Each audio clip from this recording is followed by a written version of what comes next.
चला तर hello dear student, मी आकाश sir आपल्या सर्वांचं स्वागत करतोय आपल्या ब्युटिफुलच्या चॅनलमध्ये, ज्याचं नाव आहे DC जनता 10th. तर बाळांनो, आपण 10th SSC बोर्ड्स 2025-26 साठी मॅथ्स मध्ये जी कन्सेप्ट सिरीज सुरू केली आहे त्याचा आपण कालपासून अल्जेब्रा मध्ये टॉपिक जो अंडरस्टँड करतोय त्या topic is linear equation in 2 variable. आणि आज त्याच्या लेक्चर नंबर 2 मध्ये बाळांनो आपण ज्या कन्सेप्ट क्लिअर करणार आहोत त्या कन्सेप्ट मध्ये सर्वात पहिली कन्सेप्ट असणार आहे आपली, that is solution of pair of linear equation किंवा solution of simultaneous linear equation and methods to find out the solution of pair of linear equation. तर बाळांनो, मी सर्वात पहिले हेडिंग लावतो solution of any linear equation. Solution of linear equation. Solution of linear equation. Solution of linear equation. आता linear equation काय असतं, linear इक्वेशनच्या concept काय आहेत या बाळांनो आपण कालच्या लेक्चरमध्ये लेक्चर नंबर 1 मध्ये प्रॉपर पद्धतीने अंडरस्टँड केलं आहे. कोणाला त्यामध्ये डाऊट असेल तर please go for lecture number 1. You will understand all the concept related about linear equation. आजची जी कन्सेप्ट असणार आहे ती असणार आहे बाळांनो आपलं सोल्युशन ऑफ लिनियर इक्वेशन. सर्वात पहिले मी तुम्हाला सांगतो solution of linear equation means what, to find the values of variables, to find the values of variables, that is x and y is called as solution of linear equation. म्हणजे ज्या वेळेला आपण linear equation मध्ये बांधनो x आणि y च्या values find out करतो, ज्या काही x आणि y च्या व्हॅल्यूज येतील त्या x आणि y च्या व्हॅल्यूजलाच आपण काय बोलणार, तर x आणि y च्या व्हॅल्यूजलाच बाळांनो आपण बोलणार सोल्युशन ऑफ लिनियर इक्वेशन. तर आता ऍक्च्युअल मध्ये सोल्युशन काय असतं याला थोडं अंडरस्टँड करूया. तर त्यासाठी बाळांनो लक्ष द्या सर्वांनी. मी एक लिनियर इक्वेशन कन्सिडर करतो. जसं की मी इथे एक लिनियर इक्वेशन लिहिलं x + y = 5. x + y = 5 हे आपलं बाळांनो लिनियर इक्वेशन आहे. या लिनियर इक्वेशनची LHS, what is the LHS of this linear equation, तर LHS आहे बाळांनो आपली x + y आणि RHS कोण आहे तर बाळांनो आपली RHS आहे याची 5. मग मी असं कन्सिडर करतो की LHS = x + y आणि या LHS x + y मध्ये मी व्हॅल्यूज पुट करतो x = 3 and y = 2. काय बोला, x = 3 आणि y = 2. तुम्ही म्हणाल सर हे x = 3 आणि y = 2 व्हॅल्यूज तुम्ही कुठून घेतल्या, तर माझ्या इच्छेनुसार मी या दोन व्हॅल्यूज घेतल्या. चला आपण आता या व्हॅल्यूज साठी काय होतं पाहूया. चला या दोन्ही व्हॅल्यू ज्या वेळेला मी लेफ्ट हँड साइड मध्ये पुट करतो तर मला लेफ्ट हँड साइड काय मिळते पाहूया. तर LHS = आहे बाळांनो आपल्याकडे x + y. x च्या जागी आपण व्हॅल्यू 3 पुट करू, ही जी घेतली आहे, आणि y च्या जागी आपण 2 पुट करू.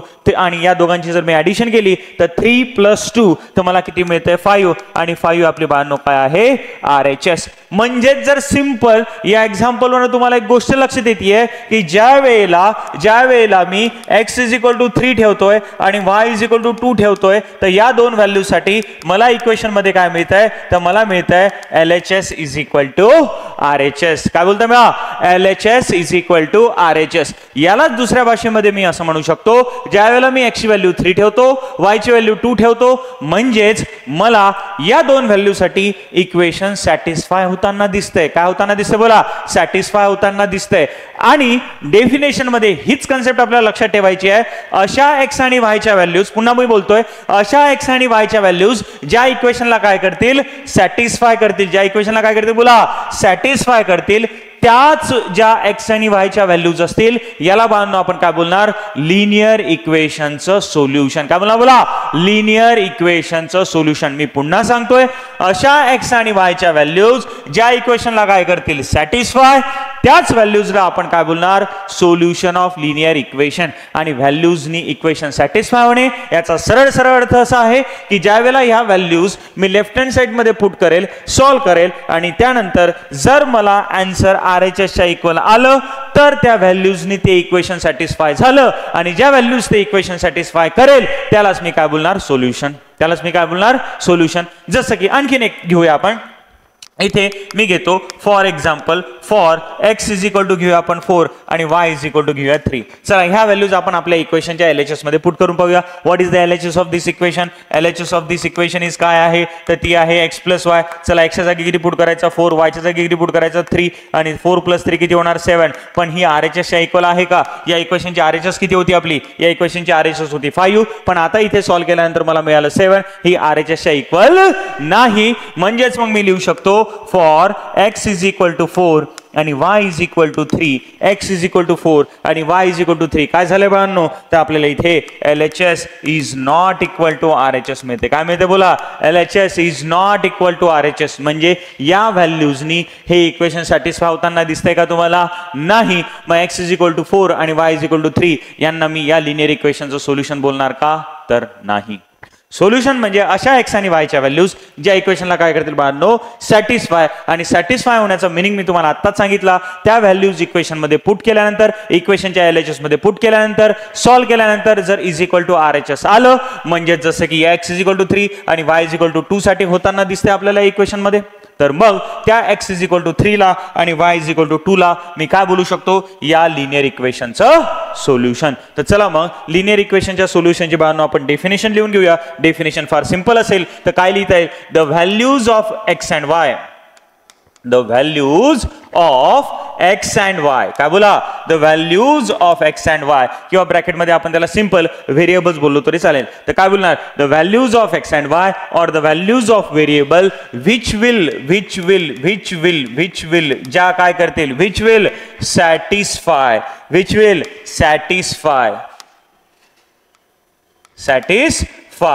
the given linear equation, which will satisfy the given linear equation, and satisfy चा meaning इथे ब्रॅकेट मध्ये मी लिहून देतो. satisfy चा अर्थ काय आहे, after putting the values of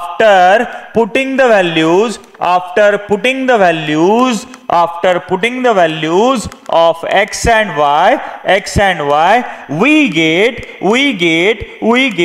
LHS is equal to RHS. ज्या वेळेला आपण x आणि y च्या जागी त्या व्हॅल्यूज ठेवणार, तर त्या व्हॅल्यू साठी आपल्याला काय मिळेल, LHS is equal to RHS. जर मिळत असेल तर त्या व्हॅल्यूजला मी काय बोलणार, इक्वेशन सॅटिस्फाय करतील. आणि जर त्या व्हॅल्यूज इक्वेशन सॅटिस्फाय करत असतील तर त्या व्हॅल्यूजला मी काय बोलणार, सोल्युशन. काय बोलणार, बोला सोल्युशन. म्हणून मला डेफिनेशन काय लिहिता येते, the values of x and y, बोला हा, the values of x and y which will satisfy the given linear equation, such a values of x and y, x and y are called as solution of linear equation. तर इथपर्यंत बाळांनो काही doubt आहे का तुम्हाला? जर doubt असेल तर प्लीज तुम्ही मला सांगा. चला, आता यानंतरची सर्वात महत्त्वाची कन्सेप्ट याच्यामध्ये काय माहिती पाहिजे, तर याच्यामध्ये तुम्हाला माहिती पाहिजे, जर मी बाळांनो तुम्हाला एखादं लिनियर इक्वेशन दिलं, जसं की आपण एक लिनियर इक्वेशन घेतलं होतं, तेच मी पुन्हा इथे नोट डाऊन करतो, x + y = 5, आणि मी तुम्हाला म्हटलं की या इक्वेशनचे मला सोल्युशन्स काढून दाखवा, तर how many solutions you can find out. तर बाळांनो लक्षात ठेवा, इथे हे जे लिनियर इक्वेशन आहे, या लिनियर इक्वेशन मध्ये आपल्याला x + y = 5 म्हणजे दोन नंबर्स असे शोधायचे आहेत की ज्यांची सम किती आली पाहिजे, 5. मग मी किती सोल्युशन्स लिहू शकतो, तर आपल्याला सिंपल माहिती आहे, मी x = 3 घेतलं, y = 2 घेतलं, तर 3 + 2 = 5. तर x = मी 4 घेतलं, y = मी 1 घेतलं, तर 4 + 1 = 5. त्यानंतर x = मी 1 घेतलं, y = मी फॉर एक्झाम्पल 4 घेतलं, तरी 5 येतं. मी x = 0 घेतलं, y = 5 घेतलं, तर या दोघांची समही 5 येते. मी x = 5 घेतलं, y = 0 घेतलं, तरी दोघांची सम किती येते, 5 येते. अशा पद्धतीने जर मी या लिनियर इक्वेशनचे सोल्युशन्स लिहिण्याचा प्रयत्न केला तर मला किती सोल्युशन्स आयडेंटिफाय करता येतात, तर लक्षात ठेवा, एका लिनियर इक्वेशनला किती सोल्युशन्स असतात, तर given linear equation will have infinitely many solutions. किती बोला, इनफायनाइटली मेनी सोल्युशन्स. म्हणून कन्सेप्ट आपल्याला ही लक्षात ठेवायची आहे, एनी लिनियर इक्वेशन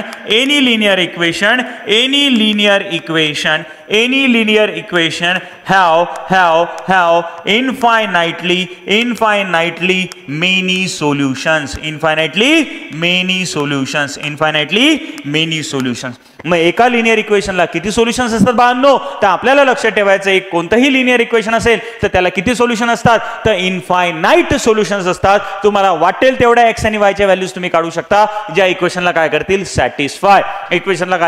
सॅटिस्फाय. जसं की इथे 3 + 2 केलं तर 5 मिळतंय, 4 + 1 केलं तरी 5 मिळतंय, 1 + 4 केलं तरी 5 मिळतंय, 0 + 5 केलं तरी 5 मिळतंय, 5 + 0 केलं तरी काय मिळतंय, 5. अशा पद्धतीने किती व्हॅल्यूज डिफाइन करता येतील आपल्याला, इनफायनाइट. म्हणून लक्षात ठेवा, की दिलेल्या लिनियर इक्वेशनला किती सोल्युशन्स असू शकतात, तर इन्फायनाइटली मेनी सोल्युशन्स असू शकतात. सोल्युशनची कन्सेप्ट क्लिअर झाली का? सोल्युशन म्हणजे सिंपल एक्स आणि वायच्या व्हॅल्यूज ज्या इक्वेशनला काय करतील, सॅटिस्फाय. आणि सॅटिस्फाय होणे म्हणजे काय, ती एक्स आणि वायची व्हॅल्यू, ती एक्स आणि वायची व्हॅल्यू ज्या वेळेला मी इक्वेशन मध्ये पुट करेल तर त्या व्हॅल्यूसाठी मला काय सिंपल मिळणे, LHS is equal to RHS मिळणे. जर या व्हॅल्यूसाठी मला LHS is equal to RHS मिळालं तर ते सोल्युशन आहे. आणि जर त्या व्हॅल्यूसाठी मला LHS is not equal to RHS LHS is not equal to RHS मिळत असेल किंवा LHS ही RHS च्या इक्वल बनत नसेल तर त्या व्हॅल्यूजला मी सोल्युशन म्हणू शकणार नाही. सिंपल अशा एक्स आणि वायच्या व्हॅल्यूज ज्या इक्वेशनला काय करतील, सॅटिस्फाय, म्हणजेच त्या व्हॅल्यूसाठी काय मिळणे,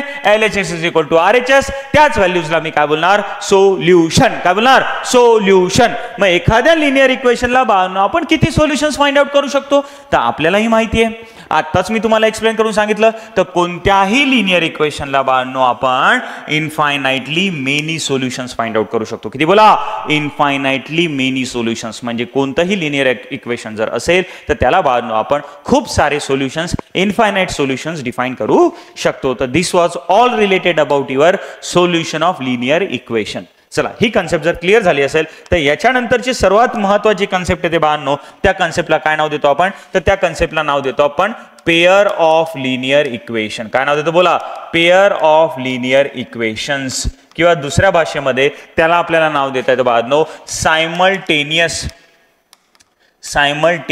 linear equations. Simultaneous linear equations. आता पेअर ऑफ लिनियर इक्वेशन्स किंवा सायमल्टेनियस लिनियर इक्वेशन्स काय आहेत, तर लक्ष द्या. पेअर म्हणजे जोडी. पेअर म्हणजे काय, जोडी. तर ज्या वेळेला दोन लिनियर इक्वेशन मी एकाच वेळेला कन्सिडर करतो तर त्या ज्या दोन लिनियर इक्वेशनची जी पेअर असेल त्यावेळेला त्या दोन लिनियर इक्वेशनची जी जोडी असेल त्या जोडीलाच मी काय बोलणार, तर त्या जोडीलाच मी नाव देऊ शकतो either pair of linear equation और सायमल्टेनियस इक्वेशन. सायमल्टेनियस इक्वेशन ज्या वेळेला तुम्हाला वर्ड पाहायला मिळेल बाळांनो सायमल्टेनियस, तर तिथे लक्षात ठेवायचं आपल्याला एक लिनियर इक्वेशन नसेल तर तिथे लिनियर इक्वेशन असतील बाळांनो दोन. म्हणजे लिनियर इक्वेशनची काय असेल, पेअर. लिनियर इक्वेशनची काय असेल, जोडी. पण इथे सर्वात महत्वाचं काय, कोणत्या जोडीला मी पेअर ऑफ लिनियर इक्वेशन किंवा सायमल्टेनियस इक्वेशन्स बोलू शकतो, तर लक्ष द्या. इकडे मी तुमच्या समोर दोन पेअर लिहितो. एक इक्वेशन लिहितो मी 3x + 4y = 10 आणि त्याच्याच खाली एक इक्वेशन लिहितो मी 4x + 8y = 15. इथे पण दोन लिनियर इक्वेशन्स आहेत, एक सोबतच कन्सिडर केलेले आहेत. त्यानंतर दुसरं इक्वेशन लिहितो मी. फॉर एक्झाम्पल दुसरी जोडी मी लिहितो. फॉर एक्झाम्पल इथे लिहिलं मी 4p + 8q = 10 आणि इथे लिहिलं मी 3x - 7y = 15. मग इथे पण जोडी आहे आणि इथे पण जोडी आहे. मग कोणत्या जोडीला मी पेअर ऑफ लिनियर इक्वेशन किंवा सायमल्टेनियस इक्वेशन्स बोलू शकतो, तर लक्षात ठेवा ज्या वेळेला मी जोडी म्हणतोय, ज्या वेळेला मी पेअर बोलतोय, तर जे लिनियर इक्वेशन्स असतील ते आपल्याला कंपल्सरीली कसे लागतील बाळांनो, तर सारख्याच व्हेरिएबल्स मधले लागतील. कसे लागतील बोला, सारख्याच व्हेरिएबल्स मधले लागतील. जसं की इकडल्या जोडीमध्ये लक्षात येतंय, पहिले इक्वेशन पण XY व्हेरिएबल मधला आहे आणि दुसरं पण इक्वेशन बाळांनो आपल्याला एक्स आणि वायच व्हेरिएबल मधलं पाहायला मिळतं. म्हणून हे दोन्ही इक्वेशन जे आहे एकाच वेळेला कन्सिडर केल्या गेलेले आहेत आणि ते दोन्ही इक्वेशन सेम व्हेरिएबल्स मधले आहेत. म्हणून या इक्वेशनला आपण काय म्हणू शकतो, पेअर ऑफ लिनियर इक्वेशन्स किंवा दुसऱ्या भाषेमध्ये त्याला काय बोलता येईल आपल्याला, सायमल्टेनियस लिनियर इक्वेशन्स. जर इकडे जर तुम्ही बघितलं तर हे पण दोन इक्वेशन आहे, एकाच टाइमला कन्सिडर केलेले आहे. फक्त याच्यामध्ये फरक हा आहे की पहिलं इक्वेशन P आणि Q व्हेरिएबल्स मधलं आहे आणि दुसरे इक्वेशन X आणि Y मधला आहे. तर अशा दोन लिनियर इक्वेशनला मी पेअर ऑफ लिनियर इक्वेशन किंवा सायमल्टेनियस इक्वेशन बोलू शकत नाही, कारण की दोन्ही इक्वेशनचे जे व्हेरिएबल्स आहेत ते वेगवेगळे आहेत. तर मग आपल्याला सायमल्टेनियस लिनियर इक्वेशन किंवा पेअर ऑफ लिनियर इक्वेशनची डेफिनेशन काय बनवता येईल बाळांनो, तर आपल्याला इथे बनवता येईल when two linear equations in two variables in पहा लक्ष द्या, when two linear equation in two same variable, हा वर्ड महत्वाचा आहे, two same variables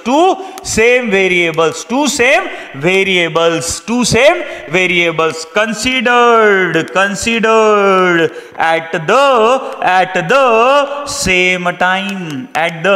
same time such a pair of linear equation. बोला काय, such a pair of linear equation किंवा such a equations such equations are called as simultaneous equations, are called as simultaneous linear equation.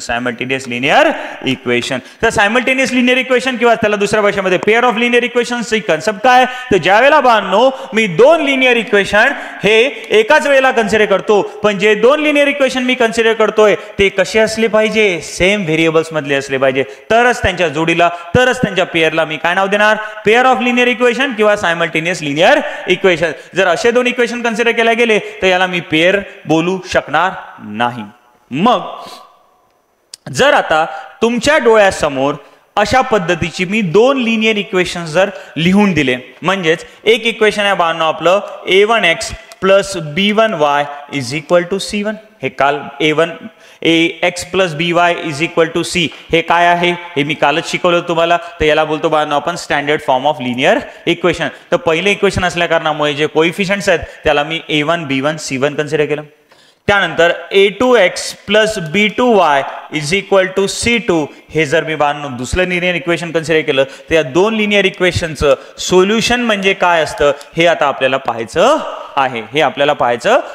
एक linear equation असेल तर मी तुम्हाला सांगितलं अशा x आणि y च्या व्हॅल्यूज ज्या त्या लिनियर इक्वेशनला काय करतील? सॅटिस्फाय, त्याला आपण काय बोलणार? Solution of that linear equation. पण आता आपल्याकडे एक लिनियर इक्वेशन आहे का? नाही. तर आपल्याकडे किती लिनियर इक्वेशन्स आले? आता दोन लिनियर इक्वेशन आले. मग ज्यावेळेला दोन लिनियर इक्वेशन असतील तर त्या दोन लिनियर इक्वेशनचं सोल्युशन काय असेल हे आपल्याला माहिती असणं गरजेचं आहे, तरच आपल्याला समोरच्या कन्सेप्ट अंडरस्टँड करता येतील. तर बाळांनो, ज्यावेळेला अशा पद्धतीने तुम्हाला दोन लिनियर इक्वेशन एकाच वेळेला कन्सिडर केलेले असतील, एकाच वेळेला दिलेले असतील, ज्याला आपण नाव दिलंय सायमल्टेनियस लिनियर इक्वेशन, तर या सायमल्टेनियस लिनियर इक्वेशनचं सोल्युशन काय असतं ही कन्सेप्ट आता आपल्याला अंडरस्टँड होणं फार महत्वाचं आहे. तर पहा इथे सोल्युशनची मीनिंग, सोल्युशनचा कन्सेप्ट काय आहे ते मी तुम्हाला एक्सप्लेन करतो. तर पहा त्यासाठी मी दोन लिनियर इक्वेशन कन्सिडर करतो. एक कन्सिडर करतो for example x plus y is equal to 5. याला मी बोलतो इक्वेशन नंबर 1. काय बोलतो? बोला इक्वेशन नंबर 1. आणि एक दुसरं कन्सिडर करतो 3x प्लस 2y इज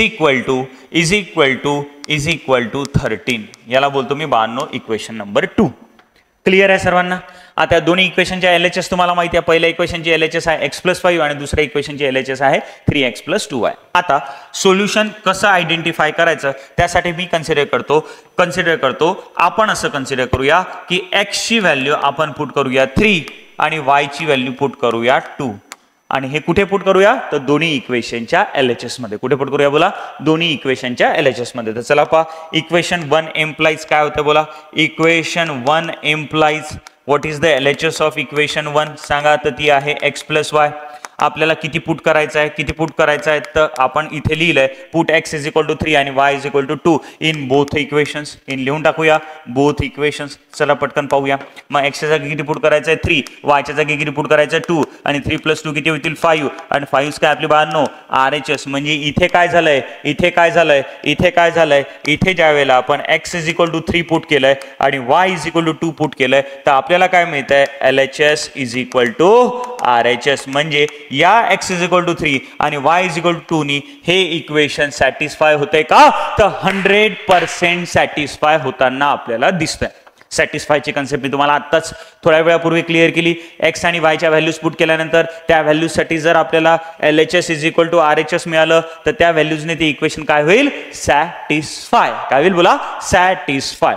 हे तर पहिल्या इक्वेशन साठी झालं. आता सेम त्याच पद्धतीने इक्वेशन 2 चा जरा विचार करूया आपण. चला मग इथे लिहितो मी इक्वेशन 2 एम्प्लाइज काय होतं? What is the LHS of equation 2? LHS of equation 2 आहे बाळांनो 3x प्लस 2y. किती आहे? बोला 3x प्लस 2y. चला पुट करा LHS मध्ये. तर काय होईल? बोला 3 इंटू x च्या जागी किती पुट करायचं आहे? 3 प्लस 2 इंटू y च्या जागी किती पुट करायचं आहे? 2. चला सॉल्व करा. 3 3 जार किती होईल? 9 आणि 2 2 जार किती होईल? 4. दोघांची ऍडिशन केली तर किती होते? 13. आणि 13 काय आपली बाळांनो? RHS. म्हणजेच काय झालं? For x is equal to 3 and y is equal to 2 इथे पण आपल्याला काय मिळतंय? LHS is equal to RHS. म्हणजे सिंपल आपल्याला लक्षात येतंय की x इज इक्वल टू 3 आणि y इज इक्वल टू 2 नी पहिलं पण इक्वेशन सॅटिस्फाय झालं आणि सेम त्याच व्हॅल्यूजनी म्हणजे x इज इक्वल टू 3 आणि y इज इक्वल टू 2 नी दुसरं पण इक्वेशन सॅटिस्फाय झालं, दुसरं पण इक्वेशन सॅटिस्फाय झालं, दुसरं पण इक्वेशन सॅटिस्फाय झालं. म्हणजे x इज इक्वल टू 3 नी y इज इक्वल टू 2 नी पहिलं पण इक्वेशन सॅटिस्फाय होतंय ॲज वेल ॲज दुसरं पण इक्वेशन सॅटिस्फाय होतंय. आणि अशा व्हॅल्यूज कोणाच्या x आणि y च्या ज्या दोन्ही इक्वेशनला सॅटिस्फाय करतील, मी पुन्हा बोलतोय, अशा x आणि y च्या व्हॅल्यूज ज्या दोन्ही इक्वेशनला सॅटिस्फाय करतील त्याच व्हॅल्यूजला मी काय बोलू शकतो, सोल्युशन ऑफ कोणाचं पण पेअर ऑफ लिनियर इक्वेशन किंवा सायमल्टेनियस लिनियर इक्वेशन. म्हणजेच सर्वात महत्वाची कन्सेप्ट आपल्याला क्लिअर पाहिजे की x आणि y च्या अशा व्हॅल्यूज आपल्याला शोधाव्या लागतील किंवा x आणि y च्या अशा व्हॅल्यूज आपल्याला फाइंड आउट कराव्या लागतील ज्यानी दोन्हीही इक्वेशन सॅटिस्फाय झाले पाहिजे. एक इक्वेशन सॅटिस्फाय होऊन चालणार नाही. जर एक इक्वेशन सॅटिस्फाय होत असेल, एक होत नसेल, तर त्याला बाळांनो मी solution of pair of linear equation बोलू शकत नाही किंवा सोल्युशन ऑफ सायमल्टेनियस इक्वेशन बोलू शकत नाही. जर x आणि y च्या व्हॅल्यूजला जर मला सोल्युशन बोलायचं असेल कोणाचं, सायमल्टेनियस इक्वेशनचं, तर त्यावेळेला त्या x आणि y च्या व्हॅल्यूजनी काय व्हायला पाहिजे, दोन्हीही इक्वेशन सॅटिस्फाय व्हायला पाहिजे. म्हणजे पाहिजे जसं की इथे दिसतंय तुम्हाला x इज इक्वल टू 3 आणि y इज इक्वल टू 2 नी पहिलं पण इक्वेशन सॅटिस्फाय झालं, सेम त्याच व्हॅल्यूजनी दुसरं पण इक्वेशन सॅटिस्फाय होत आहे. म्हणजेच मग मी काय बोलू शकतो, x is equal to 3 and y is equal to 2, x is equal to 3 and y is equal to 2 is the solution of given simultaneous equation, given simultaneous equations. तर concept clear, very easy concept, very easy concept. तर definition मध्ये काय काय लिहिता येईल आपल्याला, definition मध्ये काय काय लिहिता येईल, definition very simple. The values of x and y. आता मी लिहिणार काय, सोल्युशनची डेफिनेशन काय लिहिणार, पहा, लक्ष द्या, काय, लक्ष द्या. the values of x and y, the values of x and y, किंवा त्याला दुसऱ्या भाषेमध्ये म्हणू शकतो the values of variable which will satisfy. कोण satisfy, कोण, एक का नाही तर काय, दोघही म्हणजे बोथ. म्हणून काय लिहिणार, the values of x and y which will satisfy both the linear equations at the same time, such a values of x and y are called as solution of simultaneous equations. म्हणजे अशा x आणि y च्या values ज्या काय करतील, दोन्ही इक्वेशनला satisfy करतील, त्यालाच मी काय बोलणार, सोल्युशन. आणखीन एक एक्झाम्पल मी तुम्हाला एक्सप्लेन करतो, काही डाऊट असेल तर आता 100% क्लिअर होऊन जाईल. पहा, लक्ष द्या, मी दोन इक्वेशन कन्सिडर केले होते. एक इक्वेशन कन्सिडर केलं होतं x plus y is equal to 5, याला मी बोललो होतो पहिलं इक्वेशन. आणि दुसरं इक्वेशन होतं 3x plus 2y is equal to 14 की 13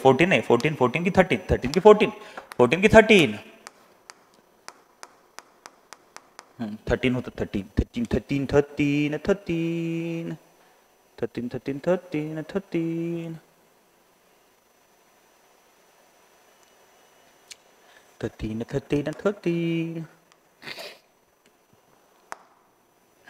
याला बोलतो मी इक्वेशन नंबर 2. आता मी कन्सिडर करताना x आणि y च्या व्हॅल्यूज घेतो. फॉर एक्झाम्पल x ची व्हॅल्यू घेऊया आपण 4 अँड y ची व्हॅल्यू घेऊया आपण 1.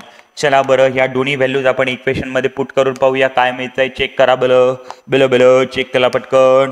चला, equation 1 implies what is the LHS of equation 1, x plus y.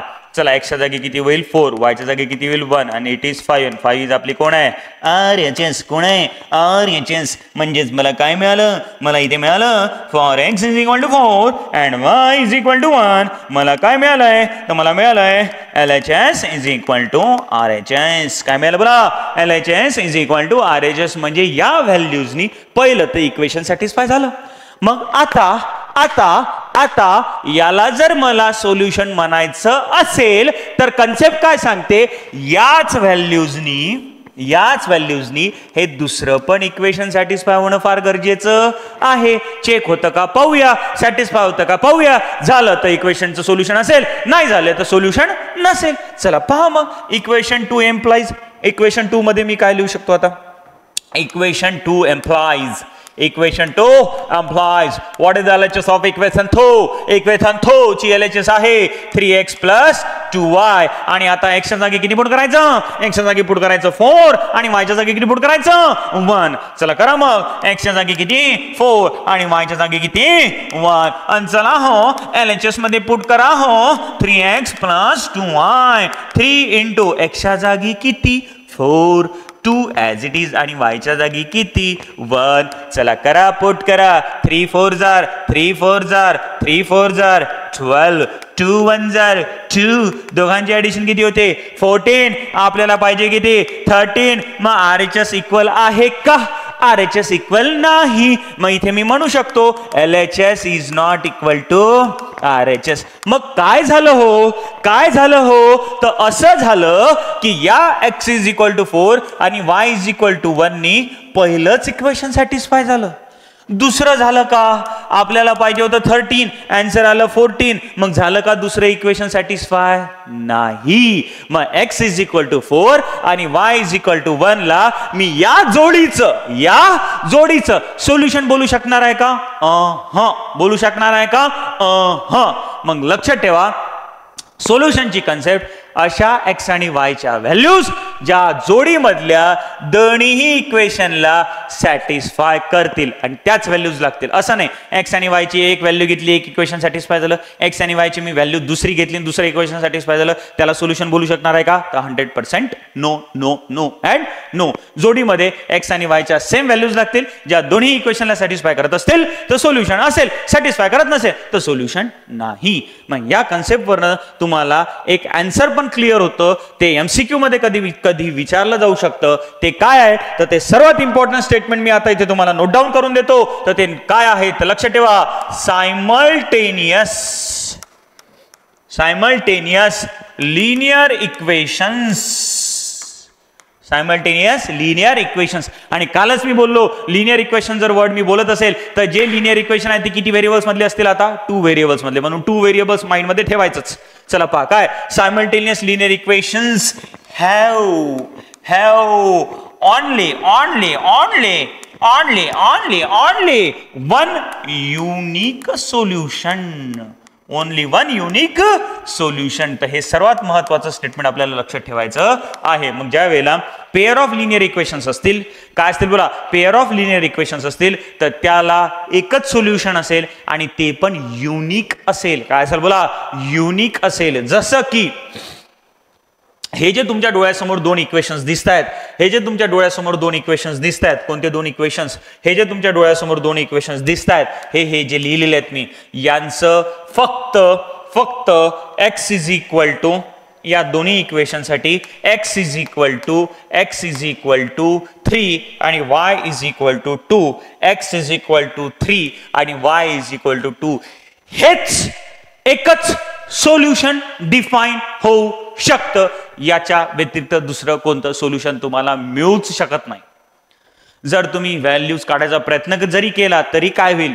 त्या व्हॅल्यूजनी एक इक्वेशन सॅटिस्फाय करेल, एक होणार नाही. पण दोन्ही इक्वेशन सॅटिस्फाय होणारी ही एकच व्हॅल्यू निघेल. x ची जी 3 आहे आणि y ची जी 2 आहे, त्याने हे दोन्ही इक्वेशन सॅटिस्फाय होतील. म्हणून x इज इक्वल टू 3 आणि y is equal to 2 is the only unique solution for this two pair of linear equations. ही कन्सेप्ट तुम्हाला क्लिअर झाली पाहिजे. आणि आपल्याला याच्यानंतर या टॉपिक मध्ये काय अंडरस्टँड करायचं तर पेअर ऑफ लिनियर इक्वेशनच्या सोल्युशन काढायच्या मेथड्स, म्हणजे x आणि y च्या व्हॅल्यूज काढायच्या वेगवेगळ्या मेथड्स स्टडी करायच्यात बाळांनो.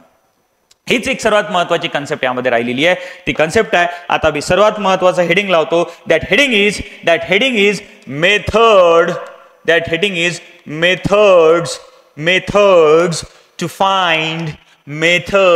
to find solution of simultaneous equations. Simultaneous equations किंवा पेअर ऑफ लिनियर इक्वेथन्सच्या सोल्युशन काढायच्या वेगवेगळ्या मेथड्स आपल्याला पाहिजे आहेत. तर बाळांनो लक्षात ठेवा, याच्या बेसिकली आपल्याला दोन मेथड्स पाहायला मिळतात. किती मेथड्स पाहायला मिळतात? दोन कोणकोणत्या? तर त्यातली पहिली जी मेथड आहे बाळांनो, ती मेथड आहे अलजेब्रिक मेथड. कोणती मेथड? Algebraic method. कोणती मेथड? Algebraic method. आणि दुसरी यावर्षी तुम्हाला जी इंट्रोड्यूस होतीये ती असणार आहे बाळांनो, ग्राफिकल मेथड. कोणती मेथड बोला? Graphical method. तर बेसिकली आपण दोन मेथड बघणार. यामध्ये पहिली असणार आहे अल्जेब्रिक मेथड आणि दुसरी असणार आहे ग्राफिकल मेथड. दुसरी कोण असणार आहे बोला? Graphical method. आता तुम्ही म्हणणार सर अल्जेब्रिक मेथड आणि ग्राफिकल मेथडचा अर्थ काय? तर अल्जेब्रिक मेथड मध्ये जिथे तुम्ही अल्जेब्रा वापरणार, अल्जेब्रा म्हणजे काय? Plus minus multiplication division. काय बोला? Plus minus multiplication division. ज्या मेथड मध्ये तुम्ही प्लस मायनस मल्टिप्लिकेशन डिव्हिजन वापराल त्याला तुम्ही बोलणार अल्जेब्रिक मेथड. आणि जिथे तुम्ही ग्राफचा यूज करणार, कोणाचा यूज करणार? ग्राफचा यूज करणार, त्याला बोलणार बाळांनो आपण ग्राफिकल मेथड. काय बोलणार? बोला ग्राफिकल मेथड. मग या समोर अल्जेब्रिक मेथड मध्ये वेगवेगळ्या पद्धतीच्या मेथड्स आपण पाहतो बाळांनो. तर अल्जेब्रिक मेथड मध्ये आपण बेसिकली 3 मेथड पाहतो. बेसिकली इम्पॉर्टंट 3 मेथड आहे. एक आणखीन मेथड आहे ती पण मी तुम्हाला एक्सप्लेन करतो. पण अल्जेब्रिक मेथड मध्ये आपल्याला महत्वाच्या 3 मेथड पाहायच्या आहेत, ज्यामधल्या दोन मेथड तुम्ही ऑलरेडी 9th मध्ये बघितल्या. तर सर्वात पहिली जी मेथड आहे बाळांनो ती आहे तुमची, त्याला आपण नाव देतो एलिमिनेशन मेथड. कोणती मेथड बोला? Elimination method. ज्यामध्ये आपण एका व्हेरिएबलला एलिमिनेट करतो. Is it okay? त्याला काय नाव दिलं होतं आपण? एलिमिनेशन. 9th मध्ये सर्वांनी पाहिलेलं आहे एलिमिनेशन मेथड. त्यानंतर दुसरी जी मेथड आहे ती आहे तुमची सबस्टिट्यूशन. कोणती मेथड बोला? Substitution method. Method number 2 is what? Substitution method. ही पण मेथड बाळगून तुम्ही 9th मध्ये बघितलेली आहे. त्यानंतर यावर्षी एक तुम्हाला नवीन मेथड इंट्रोड्यूस होतीये, त्याला आपण काय म्हणतो? तर त्याला आपण म्हणतो क्रॅमर्स रूल. काय म्हणतो बोला? Cramer's rule. काय म्हणतो बोला? Cramer's rule. काय बोलतो बोला? Cramer's rule. किंवा त्याला दुसरं नाव काय? तर त्याला दुसरं नाव आहे बाळांनो डिटर्मिनंट मेथड. काय बोला? Determinant method. कोणती मेथड? Determinant method. राहील नक्की लक्षात. याला काय नाव देणार आपण? Determinant method. कारण की आपण याच्यामध्ये भरपूर सारे डिटर्मिनंट्स फाइंड आउट करतो. आता डिटर्मिनंट काय असते ती आपली नेक्स्ट कॉन्सेप्ट असणार आहे, पण आता सध्या नाव तर लक्षात घ्या. अल्जेब्रिक मेथड मध्ये पहिली आहे एलिमिनेशन, दुसरी आहे सबस्टिट्यूशन आणि तिसरी आहे या वर्षी जी इंट्रोड्यूस होतीये ती आहे क्रॅमर्स रूल. काय बोला? Cramer's rule. किंवा त्याला दुसऱ्या भाषेत आपण काय बोलणार? Determinant method. किंवा त्याला एक तिसरं पण नाव आहे. ते तिसरं नाव काय आहे? तर ते तिसरं नाव आहे क्रॉस प्रोडक्ट मेथड. कोणती मेथड? Cross product method. कारण की ज्यावेळेला आपण डिटर्मिनंट काढतो तर त्यावेळेला क्रॉस मल्टिप्लिकेशन किंवा क्रॉस प्रोडक्टचा आपण उपयोग करतो. म्हणून तिसरं नाव काय? तर तिसरं नाव असणार आहे बाळांनो क्रॉस प्रोडक्ट मेथड. पण तुमच्या 10वीच्या SSCच्या टेक्स्ट बुक मध्ये जे फक्त नाव दिलेलं आहे ते नाव आहे क्रॅमर्स रूल. कोणता rule? Cramer's rule. Is it okay? तर बाळांनो बेसिकली ह्या 3 मेथड झाल्या. पहिली कोण? एलिमिनेशन. दुसरी कोण? सबस्टिट्यूशन. तिसरी कोण? Cramer's rule. आणि चौथी जी असणार आहे जी आपल्याला काही पर्टिक्युलर एक्झाम्पल्स मध्येच अप्लाय करता येते, त्याला आपण नाव देतो आपण ASA मेथड. काय बोला? ASA method. कोणती मेथड? ASA method. आणि ही मेथड पर्टिक्युलर एक्झाम्पल्सलाच अप्लाय होईल. कोणाला अप्लाय होईल तर त्यावेळेला मी तुम्हाला एक्सप्लेन करेल. आणि याचा फुल फॉर्म सर्वांना माहिती आहे. तो फुल फॉर्म म्हणजे काय? A for addition, S for subtraction, A for addition. पुन्हा A for addition, S for subtraction, A for addition. म्हणजे काय? Addition subtraction addition. काय बोला? Addition subtraction addition. काय बोला? Addition subtraction addition. काय बोला? Addition subtraction addition. तर this will be your method number 4. पण एक सर्वात महत्वाचे ते डिस्क्लेमर असा आहे, इथे स्टार पॉइंट असा आहे की या मेथडनी तुम्ही प्रत्येक न्यूमेरिकल सॉल्व्ह करायचं नाही. हे मेथड, ही पर्टिक्युलर मेथड काही पर्टिक्युलर टाईपच्या क्वेश्चनलाच तुम्हाला अप्लाय करायची आहे. कोणाला अप्लाय करायची तर ते तुम्हाला मी नंतर एक्सप्लेन करेल. तर बाळांनो, मला असं वाटतं की आपल्याला लिनियर इक्वेशन काढायच्या मेथड ज्या आहेत त्या प्रॉपर पद्धतीने अंडरस्टँड झाल्या असतील. I hope so. सांगा मग मेथड्स किती आहेत? बेसिकली दोन. एक अल्जेब्रिक, एक ग्राफिकल. अल्जेब्रिक म्हणजे अल्जेब्राचा यूज करणे. अल्जेब्रा म्हणजे plus minus multiplication division, plus minus multiplication division. आणि ग्राफिकल म्हणजे ग्राफचा यूज करणे. 9th मध्ये तुम्ही कोऑर्डिनेट जॉमेट्री बघितली असेल. कोऑर्डिनेट जॉमेट्री मध्ये तुम्ही बघितलंय लिनियर इक्वेशनचा ग्राफ कसा काढायचा. सर्वांना माहिती आहे लिनियर इक्वेशनचा ग्राफ हा स्ट्रेट लाईन ग्राफ निघतो. कसा काढायचा हेही तुम्हाला माहिती आहे. नसेल माहिती तर या वेळेला मी ज्या वेळेला तुम्हाला ग्राफिकल मेथड एक्सप्लेन करेल तर तुम्हाला सर्व कन्सेप्ट पुन्हा क्लिअर होऊन जातील. Don't worry about that. पण इकडे एलिमिनेशन, अल्जेब्रिक मेथड मध्ये सर्वात पहिली एलिमिनेशन, दुसरी सबस्टिट्यूशन, तिसरी क्रॅमर्स रूल आणि चौथी जी असणार आहे ती असणार आहे आपली ASA मेथड. त्यालाच म्हणतो आपण ऍडिशन, सबस्ट्रॅक्शन, ऍडिशन. तर यामध्ये सर्वात इम्पॉर्टंट पहा, लक्ष द्या, तुम्हाला पेपरमध्ये न चुकता एक क्वेश्चन या दोन पैकी एका मेथडवर येतोच. आयदर एलिमिनेशन और सबस्टिट्यूशन, आयदर एलिमिनेशन और सबस्टिट्यूशन. आणि दुसरं एक ठरवून ठेवलेलं आहे तुमचा अल्जेब्राचा पेपर क्रॅमर्स रूलच्या क्वेश्चन शिवाय पूर्ण होऊच शकत नाही. जर क्रॅमर्स रूलवरचा क्वेश्चन अल्जेब्राच्या पेपरमध्ये आला नाही तर तो अल्जेब्राचा पेपरच बनत नाही बोर्डांचा. कारण की बोर्डामध्ये सांगितलेलं आहे की क्रॅमर्स रूलवर एक 3 मार्काला क्वेश्चन टाकणे हे कंपल्सरी आहे. हे काय कंपल्सरी आहे. कोणताही पेपर सेटर असू द्या, कितीही खडूस असू द्या, त्याला क्रॅमर्स रूलवरचा क्वेश्चन टाकावा लागतो, म्हणजे टाकावाच लागतो. म्हणून क्रॅमर्स रूल प्रिपेअर करो, 3 मार्क्स तुमचे पक्के. क्रॅमर्स रूल प्रिपेअर करो, तुमचे 3 मार्क्स पक्के. त्यामुळे Cramer's rule plays an important role for your algebra. तर याच्यानंतरच्या लेक्चरमध्ये बाळांनो मी तुम्हाला सर्वात पहिले सुरू करताना क्रॅमर्स रूल पासून सुरुवात करणार, कारण की ही मेथड तुमची या वर्षीची नवीन मेथड आहे.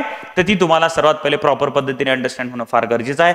एलिमिनेशन आणि सबस्टिट्यूशन तुम्ही ऑलरेडी 9th मध्ये स्टडी केलेलं आहे. तरीही मी तुम्हाला एलिमिनेशन, सबस्टिट्यूशन कशा पद्धतीने सॉल्व्ह करायच्या, काय काय मेथड्स त्याच्यामध्ये येतात, हे सर्व तुम्हाला प्रॉपर पद्धतीने एक्सप्लेन करेल. आय होप की मी तुम्हाला ज्या गोष्टी आज सांगितल्या त्या तुम्हाला प्रॉपर पद्धतीने अंडरस्टँड झाल्या असतील. जर अंडरस्टँड नसतीलही झाल्या तर तुम्ही मला प्लीज कॉमेंट सेक्शन मध्ये टाका. I will try to explain it again. तर मी काय सांगितलं, सोल्युशन म्हणजे सरळ सरळ एक्स आणि वायच्या व्हॅल्यूज. एक लिनियर इक्वेशन तर त्या लिनियर इक्वेशनला सॅटिस्फाय करणाऱ्या व्हॅल्यूज, 2 लिनियर इक्वेशन तर दोन्ही लिनियर इक्वेशनला सॅटिस्फाय करणाऱ्या व्हॅल्यूज. आणि सॅटिस्फाय होणे म्हणजे काय, तर त्या व्हॅल्यूज ज्या वेळेला तुम्ही इक्वेशनमध्ये पुट करणार त्या व्हॅल्यूजसाठी आपल्याला काय मिळत असेल, LHS = RHS मिळत असेल तर ते इक्वेशन त्या व्हॅल्यूजनी सॅटिस्फाय होतं. आणि ज्या व्हॅल्यूजने ते इक्वेशन सॅटिस्फाय होतं त्यालाच मी काय बोलतो, सोल्युशन. मग एक जर लिनियर इक्वेशन दिले असेल आणि तुम्हाला विचारलं किती त्याचे सोल्युशन्स फाइंड आउट करू शकतात, तर infinitely many solutions find out करू शकतात. जर पेअर असेल, जर जोडी असेल, जर सायमल्टेनियस लिनियर इक्वेशन्स असतील तर त्याला फक्त आणि फक्त एकच युनिक सोल्युशन असतं, म्हणजे x ची एकच व्हॅल्यू मिळते, y ची एकच व्हॅल्यू मिळते, ज्या दोन्ही इक्वेशनला सॅटिस्फाय करताना आपल्याला दिसते. It is okay 100%. चलो bye, we will meet in next lecture. Till then good bye.